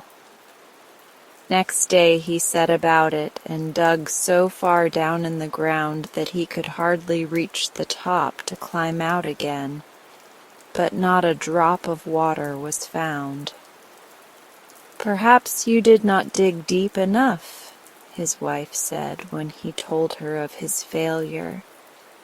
So the following day he made a long ladder, which he put into the hole, and then he dug and dug and dug until the top of the ladder barely reached the top of the hole, but still there was no water. When the woman next went to the brook with her pail, she saw the beetle sitting upon a stone beside her path. So she stopped and said, "My husband has dug the well, but there is no water." "Did he put the pump in the well?" asked the beetle.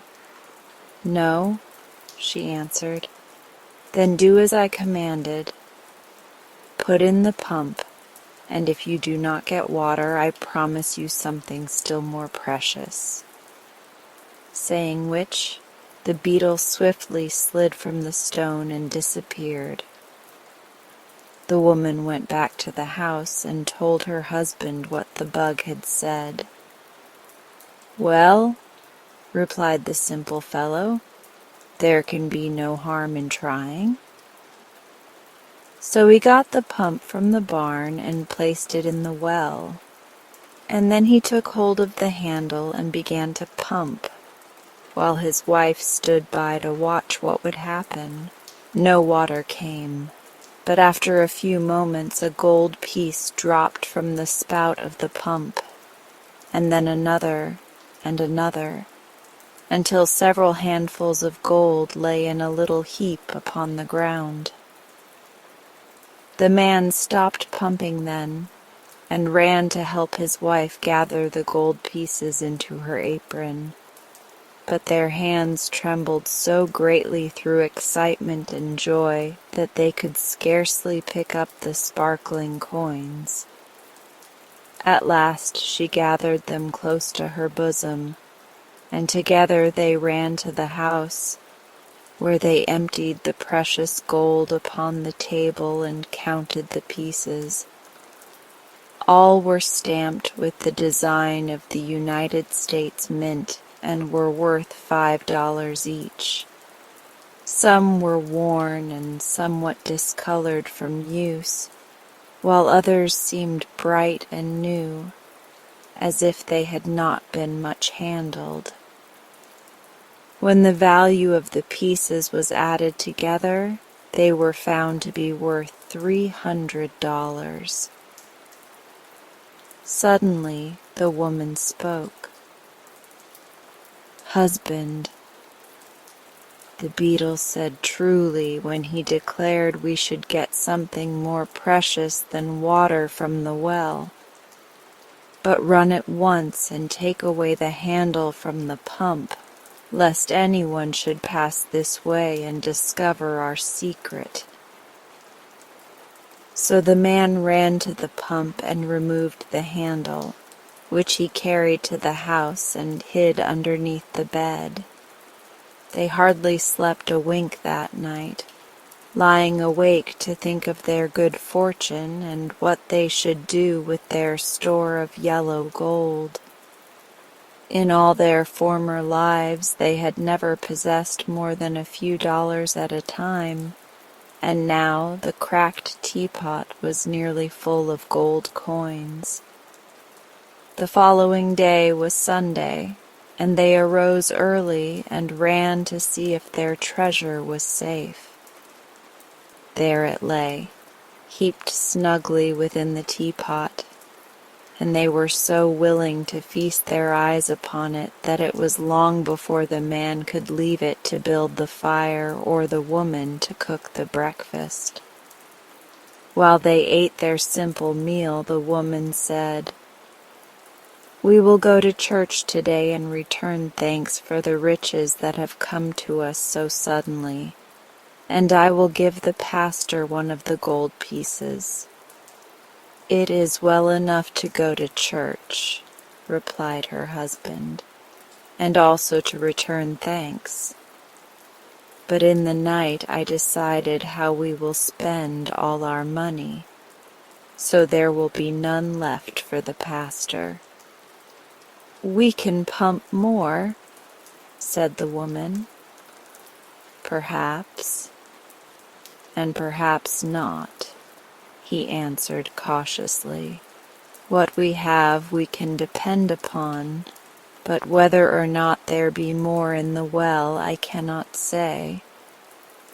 "Then go and find out," she returned, "for I am anxious to give something to the pastor, who is a poor man and deserving."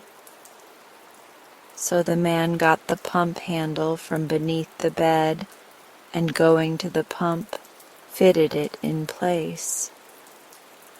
Then he set a large wooden bucket under the spout and began to pump. To their joy, the gold pieces soon began flowing into the pail, and seeing it about to run over the brim, the woman brought another pail. But now the stream suddenly stopped, and the man said cheerfully, "That is enough for today, good wife. We have added greatly to our treasure, and the parson shall have his gold piece. Indeed, I think I shall also put a coin into the contribution box." Then, because the teapot would hold no more gold, the farmer emptied the pail into the wood box, covering the money with dried leaves and twigs, that no one might suspect what lay underneath. Afterward they dressed themselves in their best clothing and started for the church, each taking a bright gold piece from the teapot as a gift to the pastor. Over the hill and down into the valley beyond they walked, feeling so gay and light-hearted that they did not mind the distance at all. At last they came to the little country church and entered just as the services began. Being proud of their wealth and of the gifts they had brought for the pastor, they could scarcely wait for the moment when the deacon passed the contribution box. But at last the time came, and the farmer held his hand high over the box and dropped the gold piece so that all the congregation could see what he had given. The woman did likewise, feeling important and happy at being able to give the good parson so much. The parson, watching from the pulpit, saw the gold drop into the box and could hardly believe that his eyes did not deceive him. However, when the box was laid upon his desk, there were the 2 gold pieces, and he was so surprised that he nearly forgot his sermon. When the people were leaving the church at the close of the services, the good man stopped the farmer and his wife and asked, "Where did you get so much gold?" The woman gladly told him how she had rescued the beetle, and how, in return, they had been rewarded with the wonderful pump. The pastor listened to it all gravely, and when the story was finished, he said, "According to tradition, strange things happened in this world ages ago. And now I find that strange things may also happen today. For by your tale you have found a beetle that can speak and also has power to bestow upon you great wealth." Then he looked carefully at the gold pieces and continued, "Either this money is fairy gold or it is genuine metal, stamped at the mint of the United States government. If it is fairy gold, it will disappear within 24 hours, and will therefore do no one any good. If it is real money, then your beetle must have robbed someone of the gold and placed it in your well. For all money belongs to someone, and if you have not earned it honestly, but have come by it in the mysterious way you mention, it was surely taken from the persons who owned it without their consent. Where else could real money come from?" The farmer and his wife were confused by this statement and looked guiltily at each other, for they were honest people and wished to wrong no one. "Then you think the beetle stole the money?" asked the woman. "By his magic powers he probably took it from its rightful owners. Even bugs which can speak have no consciences and cannot tell the difference between right and wrong. With a desire to reward you for your kindness, the beetle took from its lawful possessors the money you pumped from the well." "Perhaps it really is fairy gold," suggested the man. "If so, we must go to the town and spend the money before it disappears." "That would be wrong," answered the pastor, "for then the merchants would have neither money nor goods. To give them fairy gold would be to rob them." "What then shall we do?"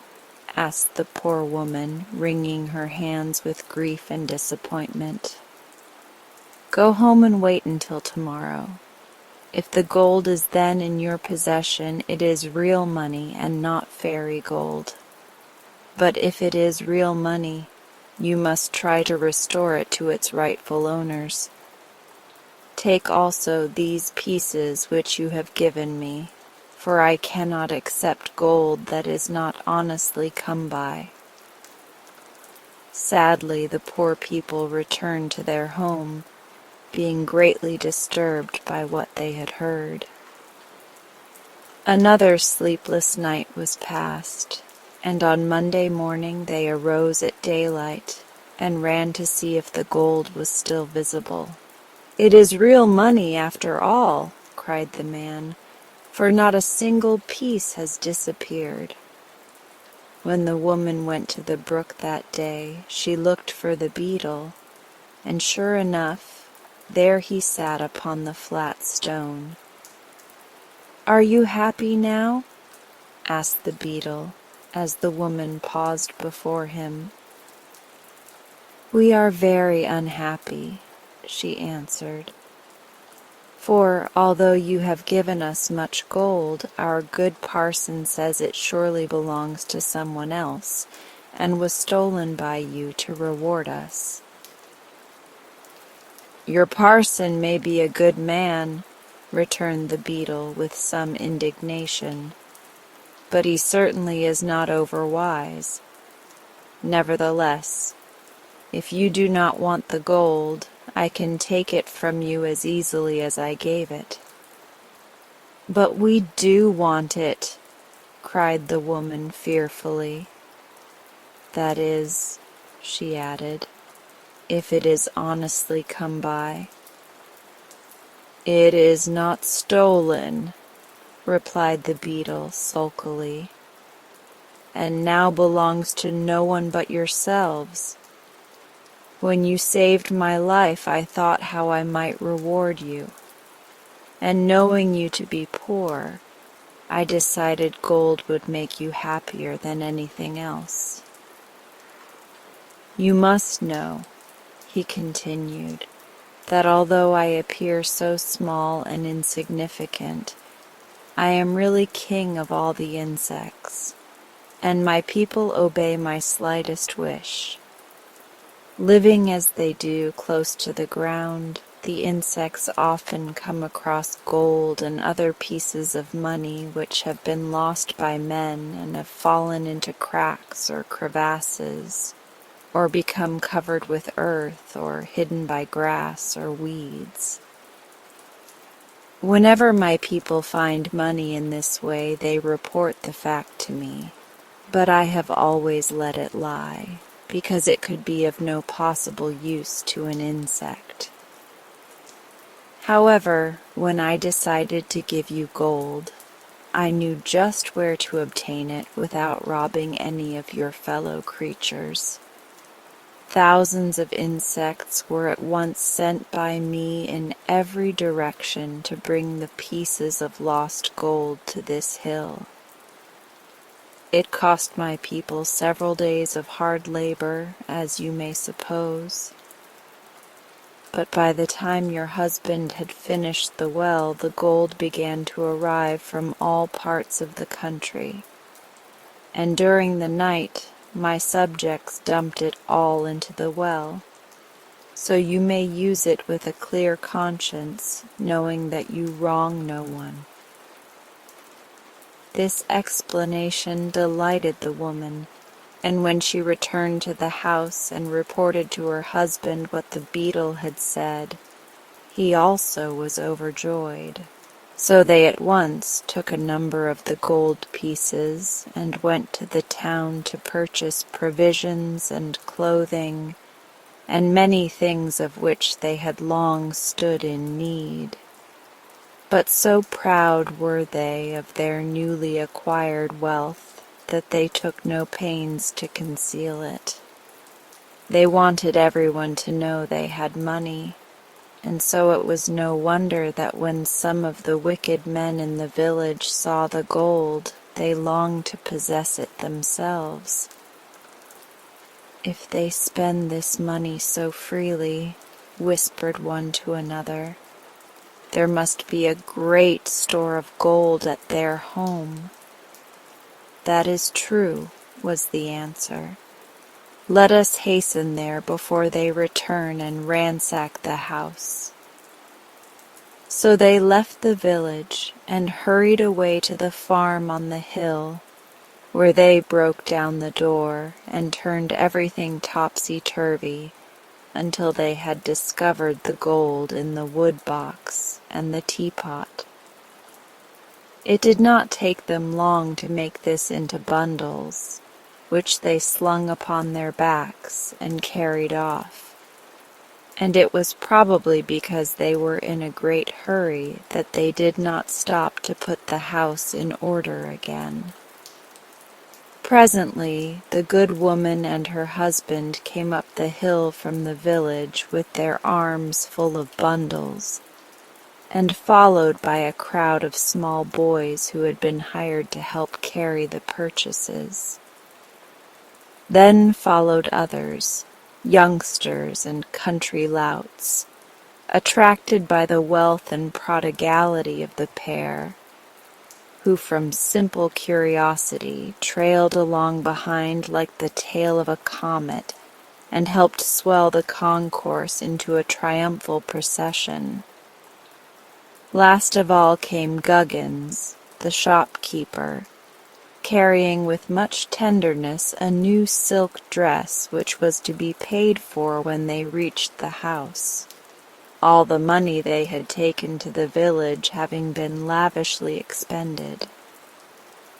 The farmer, who had formerly been a modest man, was now so swelled with pride that he tipped the rim of his hat over his left ear and smoked a big cigar that was fast making him ill. His wife strutted along beside him like a peacock, enjoying to the full the homage and respect her wealth had won from those who formerly deigned not to notice her, and glancing from time to time at the admiring procession in the rear. But alas for their newborn pride! When they reached the farmhouse, they found the door broken in, the furniture strewn in all directions, and their treasure stolen to the very last gold piece. The crowd grinned and made slighting remarks of a personal nature, and Guggins, the shopkeeper, demanded in a loud voice the money for the silk dress he had brought. Then the woman whispered to her husband to run and pump some more gold while she kept the crowd quiet, and he obeyed quickly. But after a few moments he returned with a white face to tell her the pump was dry, and not a gold piece could now be coaxed from the spout.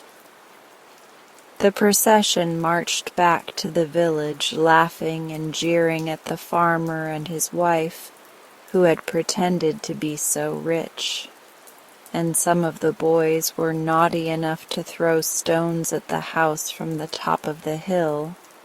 Mr. Guggins carried away his dress after severely scolding the woman for deceiving him, and when the couple at last found themselves alone, their pride had turned to humiliation and their joy to bitter grief. Just before sundown, the woman dried her eyes and, having resumed her ordinary attire, went to the brook for water. When she came to the flat stone, she saw the king beetle sitting upon it.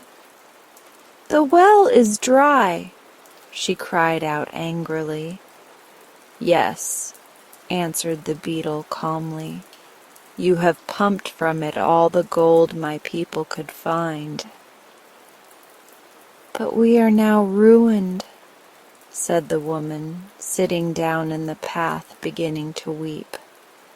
"For robbers have stolen from us every penny we possessed." "I'm sorry," returned the beetle, "but it is your own fault. Had you not made so great a show of your wealth, no one would have suspected you possessed a treasure or thought to rob you. As it is, you have merely lost the gold which others have lost before you. It will probably be lost many times more before the world comes to an end." "But what are we to do now?" she asked. "What did you do before I gave you the money?" "We worked from morning till night," said she.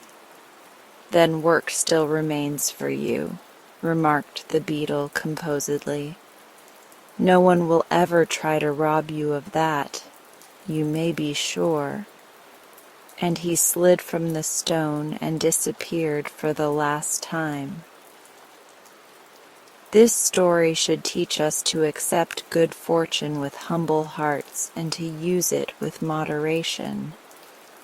For had the farmer and his wife resisted the temptation to display their wealth ostentatiously, they might have retained it to this very day. The king of the polar bears lived among the icebergs in the far north country. He was old and monstrous big. He was wise and friendly to all who knew him. His body was thickly covered with long white hair that glistened like silver under the rays of the midnight sun. His claws were strong and sharp, that he might walk safely over the smooth ice or grasp and tear the fishes and seals upon which he fed. The seals were afraid when he drew near, and tried to avoid him. But the gulls, both white and gray, loved him because he left the remnants of his feasts for them to devour. Often his subjects, the polar bears, came to him for advice when ill or in trouble, but they wisely kept away from his hunting grounds, lest they might interfere with his sport and arouse his anger. The wolves, who sometimes came as far north as the icebergs, whispered among themselves that the king of the polar bears was either a magician or under the protection of a powerful fairy, for no earthly thing seemed able to harm him.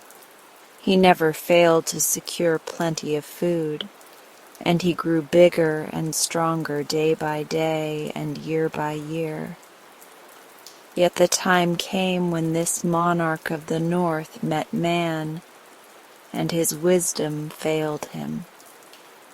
He came out of his cave among the icebergs one day, and saw a boat moving through the strip of water which had been uncovered by the shifting of the summer ice. In the boat were men. The great bear had never seen such creatures before, and therefore advanced toward the boat, sniffing the strange scent with aroused curiosity, and wondering whether he might take them for friends or foes, food or carrion. When the king came near the water's edge, a man stood up in the boat, and with a queer instrument made a loud bang. The polar bear felt a shock. His brain became numb, his thoughts deserted him, his great limbs shook and gave way beneath him, and his body fell heavily upon the hard ice. That was all he remembered for a time. When he awoke, he was smarting with pain on every inch of his huge bulk, for the men had cut away his hide with its glorious white hair and carried it with them to a distant ship. Above him circled thousands of his friends the gulls, wondering if their benefactor were really dead and it was proper to eat him. But when they saw him raise his head and groan and tremble, they knew he still lived. And one of them said to his comrades, "The wolves were right. The king is a great magician, for even men cannot kill him, but he suffers for lack of covering. Let us repay his kindness to us by each giving him as many feathers as we can spare." This idea pleased the gulls. One after another they plucked with their beaks the softest feathers from under their wings, and flying down, dropped then gently upon the body of the king of the polar bears. Then they called to him in a chorus, "Courage, friend! Our feathers are as soft and beautiful as your own shaggy hair. They will guard you from the cold winds and warm you while you sleep. Have courage then, and live." And the king of the polar bears had courage to bear his pain, and lived and was strong again. The feathers grew as they had grown upon the bodies of the birds, and covered him as his own hair had done. Mostly they were pure white in color, but some from the gray gulls gave his majesty a slight mottled appearance. The rest of that summer and all through the 6 months of night, the king left his icy cavern only to fish or catch seals for food. He felt no shame at his feathery covering, but it was still strange to him, and he avoided meeting any of his brother bears. During this period of retirement he thought much of the men who had harmed him, and remembered the way they had made the great bang, and he decided it was best to keep away from such fierce creatures. Thus he added to his store of wisdom.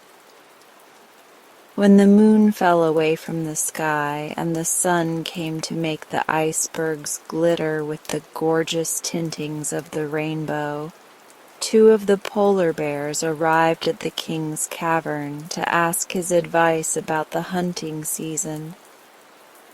But when they saw his great body covered with feathers instead of hair, they began to laugh, and one said, "Our mighty king has become a bird. Who ever before heard of a feathered polar bear?" Then the king gave way to wrath.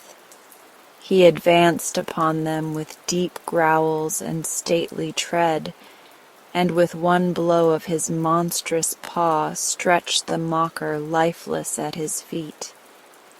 The other ran away to his fellows and carried the news of the king's strange appearance. The result was a meeting of all the polar bears upon a broad field of ice, where they talked gravely of the remarkable change that had come upon their monarch. "He is in reality no longer a bear," said one, "nor can he justly be called a bird, but he is half bird and half bear, and so unfitted to remain our king." "Then who shall take his place?" asked another. "He who can fight the bird bear and overcome him," answered an aged member of the group. "Only the strongest is fit to rule our race." There was silence for a time, but at length a great bear moved to the front and said, "I will fight him. Woof, the strongest of our race, and I will be king of the polar bears." The others nodded assent and dispatched a messenger to the king to say he must fight the great wolf and master him or resign his sovereignty. "For a bear with feathers," added the messenger, "is no bear at all, and the king we obey must resemble the rest of us." "I wear feathers because it pleases me," growled the king. "Am I not a great magician? But I will fight nevertheless, and if Wolf masters me, he shall be king in my stead." Then he visited his friends, the gulls, who were even then feasting upon the dead bear, and told them of the coming battle. "I shall conquer," he said proudly. "Yet my people are in the right, for only a hairy one like themselves can hope to command their obedience." The queen gull said, "I met an eagle yesterday, which had made its escape from a big city of men, and the eagle told me he had seen a monstrous polar bear skin thrown over the back of a carriage that rolled along the street. That skin must have been yours, O king, and if you wish I will send 100 of my gulls to the city to bring it back to you." "Let them go," said the king gruffly, and the 100 gulls were soon flying rapidly southward. For 3 days they flew straight as an arrow, until they came to scattered houses, to villages, and to cities. Then their search began. The gulls were brave and cunning and wise. Upon the 4th day they reached the great metropolis, and hovered over the streets until a carriage rolled along with a great white bear robe thrown over the back seat. Then the birds swooped down, the whole 100 of them, and seizing the skin in their beaks flew quickly away. They were late. The king's great battle was upon the 7th day, and they must fly swiftly to reach the polar regions by that time. Meanwhile, the bird bear was preparing for his fight. He sharpened his claws in the small crevasses of the ice. He caught a seal and tested his big yellow teeth by crunching its bones between them. And the queen gull set her band to pluming the king bear's feathers until they lay smoothly upon his body. But every day they cast anxious glances into the southern sky, watching for the 100 gulls to bring back the king's own skin. The 7th day came, and all the polar bears in that region gathered around the king's cavern. Among them was Woof, strong and confident of his success. "The bird bear's feathers will fly fast enough when I get my claws upon him," he boasted, and the others laughed and encouraged him. The king was disappointed at not having recovered his skin, but he resolved to fight bravely without it. He advanced from the opening of his cavern with a proud and kingly bearing, and when he faced his enemy, he gave so terrible a growl that Woof's heart stopped beating for a moment, and he began to realize that a fight with the wise and mighty king of his race was no laughing matter. After exchanging 1 or 2 heavy blows with his foe, Woof's courage returned, and he determined to dishearten his adversary by bluster. "Come nearer, bird bear," he cried. "Come nearer that I may pluck your plumage." The defiance filled the king with rage. He ruffled his feathers as a bird does, till he appeared to be twice his actual size, and then he strode forward and struck Woof so powerful a blow that his skull crackled like an eggshell and he fell prone upon the ground. While the assembled bears stood looking with fear and wonder at their fallen champion, the sky became darkened. 100 gulls flew down from above and dripped upon the king's body a skin covered with pure white hair that glittered in the sun like silver.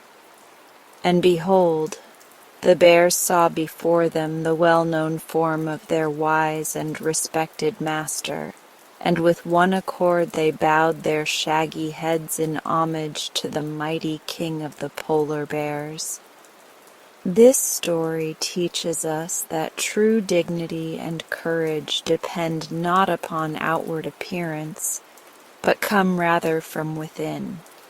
Also that brag and bluster are poor weapons to carry into battle. And now as we come to the end of this session, if you're still awake, I would like you to feel the calm you've created within yourself. You've given your mind and body such a beautiful gift, a moment to simply be. Let that sense of peace stay with you as you move through the rest of your night. If you'd like, you can stay here a little longer.